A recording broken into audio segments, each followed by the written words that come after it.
What I really want to do today is, in the 15-20 minutes I've got with you, is try and give you a flavour and an insight into the work that we've done on consumer choice in the last 12 months through 4 workshops to try and broaden out a really great conversation we've had as a group of about 10 people. And if I can, give you enough information and a sense of what it's all about to bring you into that into that conversation. So I'm really going to do that in 5 parts today. I'll start by just giving a sense of the structure of the actual collaboration and how we approached it. So in a nutshell, what was it all about? Really trying to get to the essential quality of the process that we ran. I then want to spend some time exploring, both the context around this project and the key kind of threshold question that I faced when I was handed this project, and also one that I think has really shaped the discussion that we've had through the workshops. 2 very distinct challenges arose during those discussions, and I want to identify what those are at a high level, and then describe some ideas that emerged from the discussion about those challenges. And then I guess we get to the interesting part, and that's really, so what does it all mean, and what were we able to agree to present back to you? And that'll take the form of a 3-part to-do list, if you like. And then I guess getting into the mechanics of, okay, we've had a great conversation, we've identified some work that we might do together as a sector. How do we, in very practical terms, take that forward? You normally do this kind of thing at the end of a presentation, but for a collaboration like this, I thought it was really important to acknowledge right up front the people that have really leaned into this process. We're all grappling with, a really dynamic, if not chaotic, operating environment. We're all short of time, and we were really asking a small group of people to commit to a fairly open-ended, if not experimental process. And I can't thank the people enough who are listed on that slide. A number of them are in the room. I was thinking about making them stand up, but they're probably weighed down by lunch. But I really can't say enough about the quality of the conversations we've had. And also, I guess, to just lay out a health warning that we've agreed generally about what it is I'll present, but really at the end of the day, what I'm talking about here is really my take on the discussions we've had and what we've learnt. So if there's anything grievous in here, blame me, don't blame the people on this slide. So let me get stuck into the structure and approach, because as I said, we did take what I'd say is an experimental approach. Really, the key kind of character of this thing is around 4 points. We had a representative group of people from across the sector, so we had networks, retailers, we had consumer advocacy bodies, we had research institutions like CSIRO, and we had regulators in the room. About 10 people, but it did move around from workshop to workshop. We really did start with a blank sheet of paper, other than saying we want to talk about choice in some way and do something, have a conversation, do a specific piece of work that would in some way improve outcomes for consumers, was really the brief, but it was a process that we wanted to go where it went in a natural, organic way. So this certainly wasn't something I saw as an ECA advocacy project. As I said, we had 4 workshops. They were quite structured and interesting workshops. I'm sure you've all been in 1,000 workshops where the post-its come out and you go around the table. Well, Collab Forge, who are a niche consultancy based in Melbourne, take workshops to the next level. You find yourself answering questions about hearts and elephants. You're talking about collaborative rhythms. We talk about iteration. It's a really interesting process, and we've got Hayley and we've got Mark in the room, and Beck is hiding somewhere. I'm sure I frustrated the hell out of these people throughout the year, sort of reverting back to old energy market ways of doing things, but they really were a great source of inspiration and insight for us, and it's been great working with them. So what was the context for this project? Given we're starting with a blank sheet of paper, what we're really trying to do here is unpick a really complex set of issues that are out there in the market. It just so happened that at the time of our first workshop, I was trying to get through what is an enormous book that charts sort of the history of consumerism and the consumer movement called The Empire of Things. It's a couple of years old. It's written by an English academic called Frank Trentman. And I was struck by a passage early in the book where he's talking about the problems that consumers in the UK in the 1690s were facing, trying to select the right kind of linen or cotton in a market where choice had almost literally exploded. So over a few short years, we went from all wearing woolen underwear to being able to buy up to 200 types of cotton. Now, the problem is, of course, choosing the good from the bad, and it did require a certain amount of expertise. Now, the answer was the world's first consumer guides. And this one was written by a gentleman. I won't try and translate from the sort of Old English. You can kind of make it out, but I managed to find the original document digitised. But he's talking about problems that are with us today in the energy market 300 years later. So I thought it was both just fascinating, but also quite grounding that, this is a problem we've been trying to figure out for a long time.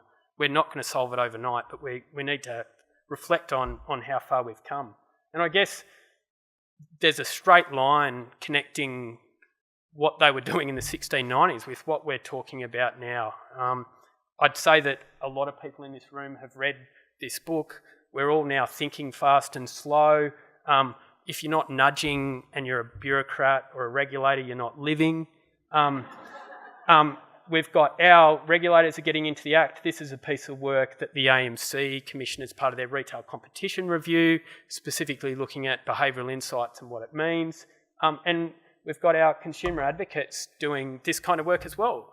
So this is Calc's Power Transformed, which tried to apply some of this new behavioural thinking. Now, taken together, what that really made me think about when we were working with the Collab Forge guys was, given all that, what can this group of people working through a collaborative process contribute to this debate about choice? And I was really conscious of all the other work that's going on in the sector, the demand on people's time. We really had to make this a valuable process. And that question really, for me, got me thinking, well, there's probably two broad options here. And the first is, should we be focusing on doing something that's quite discreet and practical, developing a new piece of information that we give to consumers or potentially some new tool? Or should we be exploring choice at a more kind of conceptual, fundamental level? What do we assume about choice, particularly in the market? Do we have a level of shared understanding about what it all means, what our objective is, and what that means from a policy, regulatory, commercial practice point of view? That, as I said in my intro, really, to answer those questions, you're actually then faced by two other questions. So you go a bit further down the rabbit hole. And the first is the very simple one. What's our goal here? I think we all recognise quite early in the process that choice is as much means as it is ends, although we often talk about choice as being the actual objective of competition in the market. But you end up in a place where you're trying to recast it in terms of outcomes in a much more direct way. So I sort of saw this as you have a debate about prefixes. Are we really concerned here with real choice? What does that mean? Is it about informed choice? And then you're into a debate about information and tools, about education, engagement, empowerment. Is it better choice? Do we need more of it? Do we need less of it? Is it easier? I mean, even I grappled with what to call this session. I mean, enhancing choice, well, that's a bit of a fudge because that's not really what we found. And then the next question is, so if we agree on what kind of choice we like, then you have to have a discussion about, well, choice for who? And we've already touched on some of those issues this morning. Mark asked a great question about, the particular issues that certain people face engaging in the market. We've also heard from Carly that, on private rental that goes exactly to this point.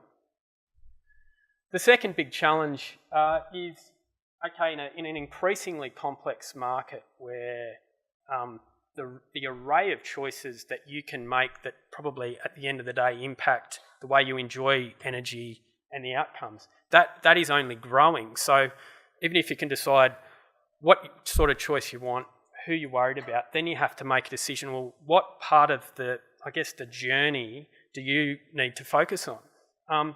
And you won't be able to make any sense of that slide other than to know that that was one of the exercises we did through the workshops where we took scenarios and then we tried to map the consumer journey.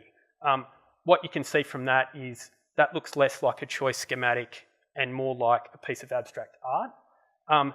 And right up the top, we sort of reached the conclusion that, while we think about, say, maybe financial services is a good model for us to think about when we're thinking about choice in the energy market, what we're faced with here is actually way more complex than it is in financial services.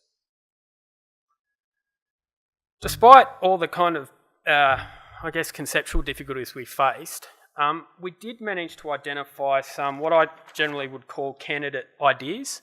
So a set of things that we think are kind of no regrets things that we could do, particularly at a sector level, to enhance, simplify, make real, make informed choice more real for people in some practical way. So, let's get a better sense of what the customer journey actually is. And the second one's my particular favourite, the Energy Market Language Project. We throw around terms like engagement, empowerment, education, like confetti in this sector, but I don't think we've got a shared understanding about what we're meaning in each particular context. Maybe we could get some agreement on that and use those terms more consistently when we're communicating with consumers. And then some other things that potentially we could be doing. There's a huge amount of interaction between the different players in the market. When those things go wrong, that's often a source of extra costs and inconvenience for consumers.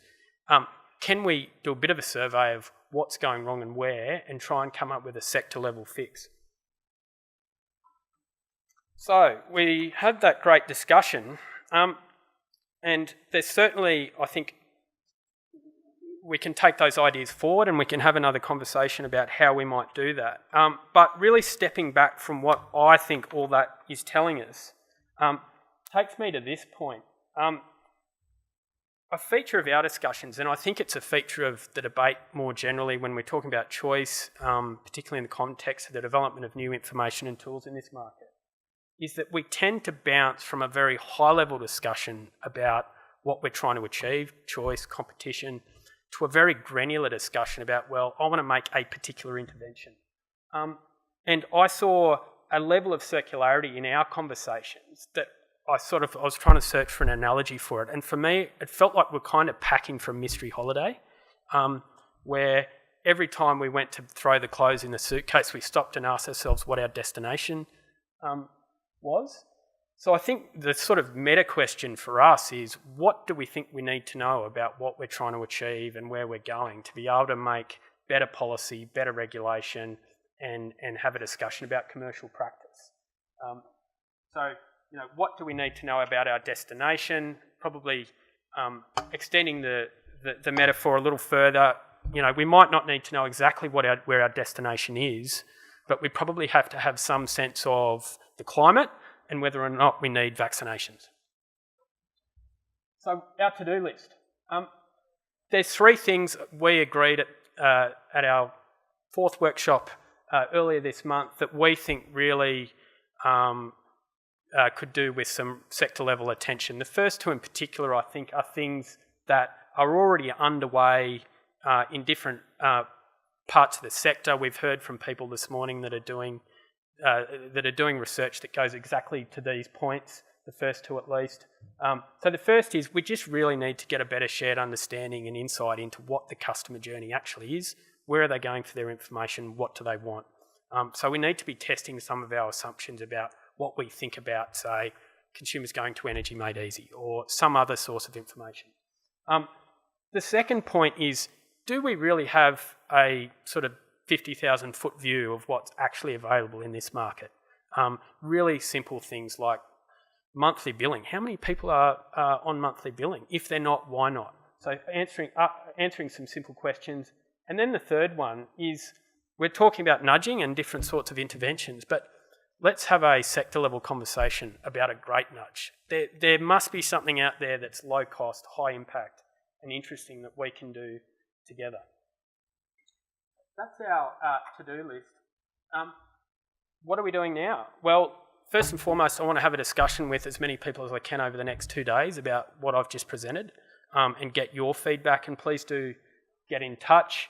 I'm hoping that my group aren't too sick of me to meet for a final workshop in this phase of the project after the meeting, really to take stock of what we've learnt. I want to write up a report that I can circulate about the process.